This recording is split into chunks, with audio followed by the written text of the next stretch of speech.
Halo, selamat datang di channel saya, Koin Signal Info. Hari ini kita akan membahas seputar cryptocurrency ya. Kita lihat di sini Bitcoin terjadi lonjakan sehingga mencapai 778 jutaan ya. Dan sudah mendekati ke 800 juta ya. Kalau sudah mencapai ke 800 juta sepertinya kembali ke awal lagi ya. Kembali ke masa indahnya lagi para kripto ini semuanya begitu. Dan itu tentu mempengaruhi beberapa koin dan altcoin yang lainnya seperti Ethereum, Binance, dan lain-lainnya, XRP, dan paling menarik di sini adalah Dogecoin. Kita bahas Dogecoin ya. Dogecoin ini menarik ya, dan dia selalu menjadi meme setiap orang gitu. Salah satu ini yaitu Dallas Maverick Boss, yaitu Mark Cuban. Dia mengatakan Dogecoin ini akan mencapai $1 gitu. Dan itu dia dengan alasan ya, kalau dia dengan yakin mengatakan Dogecoin itu dia telah laku menjualnya sebanyak 20.000 ya, dengan catatan berhasil menjual tiket gitu ya, tiket pertandingan bola basket gitu, Maverick Dallas ini gitu, sebanyak 20.000 Dogecoin. Dan selama ini, dan dia juga berhasil menjual sebanyak 6,5 miliar Doge. Ya, itu atas penjualan merchandise, tiket gitu selama pertandingan yang ada gitu ya oleh Dallas Maverick ini. Dan dia begitu yakin bisa mencapai $1 gitu. Ya tentu saja ya, kalau kita juga kalau jualan punya barang yang laris gitu ya, dan dibeli dengan Dogecoin ya kita merasa Dogecoin ini begitu berharga gitu. Kita menjual barang dan orang mau membeli dengan Dogecoin, kita bisa melihat dan merasakan prospeknya gitu. Itulah dari pikiran si Mark Cuban ini ya. Dan itu tentu saja mempengaruhi harga Dogecoin ya. Tetapi kalau kita lihat dari volume ya, di Indodax saja, Dogecoin ini termasuk kecil menurut saya, 90 miliar. Selama ini yang lagi naik-naiknya ya pada waktu itu, pada 2 minggu yang lalu dan sebelum Bitcoin ini jatuh dari 800 juta ya. Ini saya perhatikan semua volumenya ratusan miliar yang bagus-bagusnya ya, Ethereum, BNB gitu ya. Dan Dogecoin itu ratusan miliar gitu. Dan ini walau kita lihat terjadi lonjakan di Bitcoin ini, volumenya cuma 89 miliar gitu, 76 miliar rupiah ya. Dan itu menurut saya sangat kecil atau mungkin belum terjadi keberanian ya untuk melakukan entry dalam beberapa kripto yang mereka cintai masing-masing gitu. Salah satu Dogecoin ini termasuk kecil nih menurut saya 89 miliar gitu. Dan mungkin Anda kebanyakan masih hold aja gitu, masih memegang aja dan tidak terjadi penjualan dan tidak terjadi pembelian begitu. Dan sehingga volumenya kecil gitu. Dan kalau kita lihat rankingnya juga masih di ranking 14 ya. Video-video yang lalu juga saya buat memang Dogecoin masih berada di ranking 14 gitu. Yang sempat berada di ranking 9 dan 10 pada waktu itu. Dan kita lihat juga ya bahwa Dogecoin ini sering jadi meme juga ya. John McAfee juga pernah nge-tweet tentang Dogecoin ini beberapa kali di tahun 2018 ya. Salah satu yang menarik yaitu Coin of the Week, Doge. Itu dia tweet itu tanggal 8 Januari 2018 gitu. Jadi sebelum Elon Musk ini juga tweet-tweetan gitu tentang Dogecoin ini ya beberapa orang-orang terkenal juga sering nge-tweet tentang Doge gitu. Sehingga Dogecoin ini membawa terus sampai sekarang harganya setinggi ini ya. Sebenarnya itu sangat tinggi harganya. Dan Elon Musk merupakan memiliki tweetan yang paling berharga ya tampaknya di antara orang-orang terkenal begitu. Dibandingkan artis-artis lain gitu ya. Memang nyata ya ini bahwa kripto ini adalah bisnis kapitalis gitu, bukan sebuah produk-produkan gitu yang sering di-endorse gitu ya. Dan tentu saja orang-orang pebisnis mencuit tentang ini lebih berpengaruh gitu daripada artis gitu. Itulah sekilas ya untuk Dogecoin ya. Kalau kita lihat dari grafik ya, dia sudah berada di harga 849 ya menurut Indodax gitu. Dan itu sempat mencapai di 885 dalam waktu 24 jam ini tadi gitu. Dan sangat menarik ya, dia tidak mampu menembus itu. Seperti saya bilang, selalu ada resisten kuat yang sulit untuk ditembus gitu. Seperti ini contohnya. Di sini kita lihat ya, ada resisten banyak sekali nih yang harus mau ditembus nih. Ini adalah tembok-tembok yang harus ditembus oleh Dogecoin gitu. Dan makanya dia mantul lagi di harga resisten itu gitu. Dan turun lagi gitu. Tapi tidak menutup kemungkinan untuk menembus lagi gitu.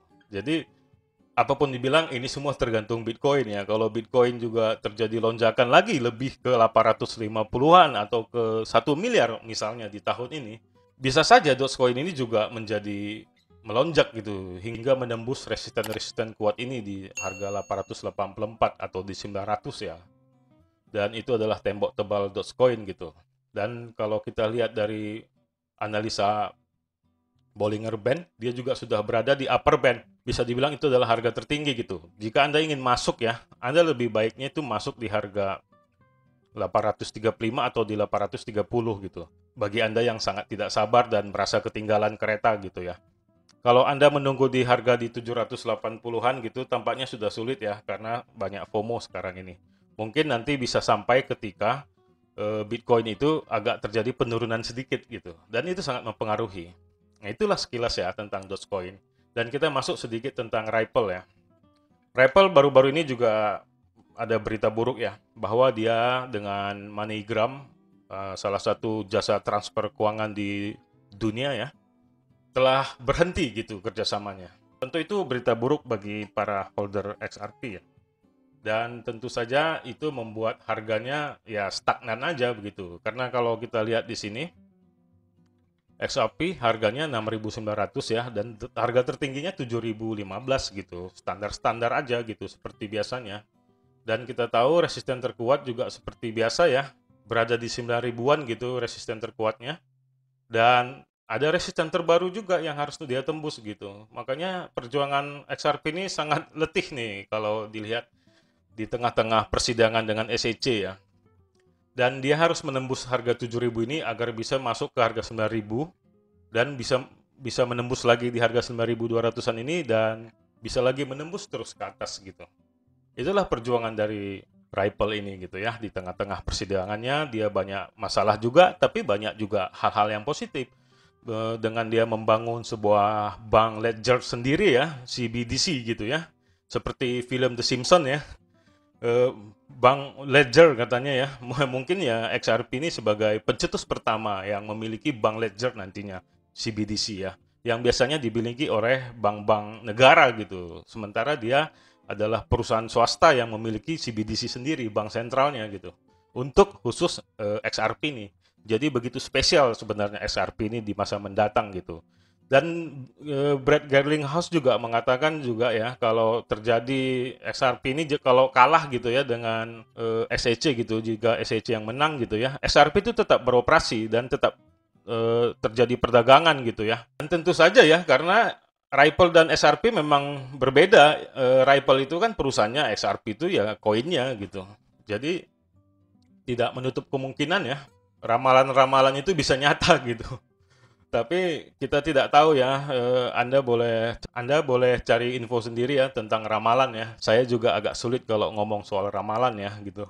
Tapi memang sih dia pencetus pertama memiliki bank sentral CBDC tentang digital currency gitu ya. Dan mempunyai hal yang menarik gitu. Sementara kalau dari segi grafik kita lihat harganya stagnan ya. Seperti tadi saya bilang, beberapa resisten yang harus dia tembus gitu. Dan Brad Garlinghouse masih tetap optimis saya lihat ya. Ya semoga saja ya XRP bisa menang dengan SEC ya.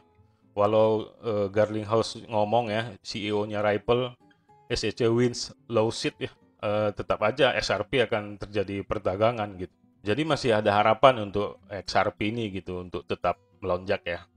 Hanya menunggu waktu saja sebenarnya. Kalau XRP ini waktulah yang menjawab ya, karena finalnya di Agustus nih persidangannya. Dan kita bahas sedikit tentang Binance ya. Binance juga terjadi lonjakan ya, yang dimana selama ini berada di 3.200.000, sekarang sudah berada di 3.500.000 ya. Itu harga tertingginya dalam 24 jam ini gitu. Dan itu membuat banyak para trader sangat riang gembira. Bahwa di video sebelumnya ya, saya bilang juga BNB ini memiliki support di harga 3.200.000 dan 3.300.000. Dan jika Anda mau, ya beli di harga 3,2 atau di 3,3 juta, saya bilang begitu di video yang lalu gitu. Dan sekarang sudah terjadi kenaikan ya, bagi Anda yang sudah untung, saya ucapkan salam profit. Tapi kalau kita lihat dari rumor ya, kalau katanya Binance ini akan terjadi burning coin ya, dia ngebakar koinnya gitu. Dan biasa itu terjadi per 4 kuartal, maksudnya per 4 bulan gitu, per kuartal gitu. Yang lalu itu kan dibakar pada bulan Oktober ya. Kemudian 4 bulan kemudian di Januari dibakar lagi di tanggal 17. Dan setiap pembakaran itu ya sebesar 3 jutaan ya. Saya lihat di sini 3 jutaan BNB, 2 jutaan, 3 jutaan gitu. Sementara BNB ini sekarang mempunyai volume 170 jutaan gitu. Katanya infonya kan di April ini akan terjadi pembakaran lagi ya. Kemungkinan di tanggal 17 April gitu. Karena di Januari kemarin di tanggal 17 Januari. Jadi kalau kita lihat di situ kan pembakarannya kan sebesar 3.600.000-an ya. Sementara katanya rumornya gitu ya, ini adalah akhir katanya, akhir pembakaran gitu. Tapi saya tidak begitu yakin ya. Karena pembakarannya hanya sekedar 3 jutaan, 2 jutaan gitu. Masa ini langsung nanti 70 jutaan langsung dibakar, tinggal 100 juta gitu ya. Karena kan target daripada BNB ini kan maksimal supply-nya akan 100 juta aja gitu. Dan saya tidak begitu yakin, mungkin nanti pembakarannya mungkin ada gitu ya di April gitu. Tapi saya yakin hanya 5 juta mungkin paling besar ya, atau 10 juta BNB gitu terjadi pembakaran. Dan akan ada pembakaran yang ke-16, ke-17 gitu, sampai nanti benar-benar 100 juta. Mungkin targetnya sampai akhir tahun ini ya, bisa aja, kita tidak tahu nih metodenya gitu. Karena kan ini kita lihat pembakarannya ya bertahap sekali gitu, mulai dari 900.000 gitu yang pertama ya, sampai 3.600.000 gitu. Apakah langsung 70 juta gitu, tapi ya tidak tahu ya, kita bisa saja gitu. Tapi kalau kita lihat dari langkah-langkah ini gitu ya, tampaknya ya 5 juta atau 10 juta BNB gitu, mungkin ya bertahap semakin besar pembakarannya gitu ya. Dan tentu saja ya, hal ini membuat harga BNB menjadi melonjak. Karena rumor ya, padahal kan belum ada berita resmi. Kecuali ada berita resmi gitu. Dari pihak CZ mungkin ya. Tentu saja BNB bisa melonjak. Tapi ini tidak ada berita resmi. Saya bilang ini bukan berita resmi. Dan saya lihat ada tadi di internet juga ya, ada mengatakan yang ke-15 BNI Burn April 2021 gitu. Dari desainnya aja saya tidak begitu yakin gitu. Mungkin desain sendiri gitu ya, untuk ngepam kecil-kecilan gitu. Makanya bagi Anda ya harus berhati-hati dengan hal-hal seperti ini. Karena bisa dimanfaatkan oleh cukong-cukong ya. Anda bisa kena gunting nantinya gitu. Tapi kalau bagi Anda yang sudah hold BNB, oke-oke aja. Karena untuk jangka panjang memang BNB sangat bagus. Ibaratnya Anda beli sekarang juga tidak masalah sebenarnya. Anda beli di harga 4 juta kemarin juga tidak masalah. Apalagi Anda beli di 3.200.000 yang baru-baru ini ya. Yang ada katanya info di hacker katanya ya. Sebenarnya itu juga rumor sebenarnya. Jadi Anda bisa memanfaatkan momentum-momentum berita sebenarnya yang bisa Anda ambil sebuah keuntungan begitu. Itulah sekilas ya. Semoga ini dapat menjadi informasi yang bermanfaat bagi Anda dan dapat menjadi sebuah keuntungan. Dan kalau kita lihat semua pergerakan-pergerakan ini, memang ada sebuah tanda-tanda positif ya. Karena saya lihat Bitcoin ini agak terjadi kenaikan yang sangat perlahan tapi pasti gitu. Jadi patokannya ini kalau saya ya sebagai orang Indonesia melihat ya di 800 juta saya sudah senang sekali nih Bitcoin. Kenapa ya? Walaupun saya tidak banyak memegang Bitcoin gitu. Karena Bitcoin ini kalau sudah sampai di 800 juta, tentu saja beberapa altcoin beberapa yang kita pegang gitu ya, akan terjadi kenaikan gitu. Dan itu menjadi sebuah harapan baru gitu bagi kita. Inilah sekilas info dari saya. Semoga ini semua dapat menjadi sebuah keuntungan ya. Dan jangan lupa subscribe, tekan lonceng untuk mendapatkan info-info selanjutnya. Dan saya ucapkan salam profit.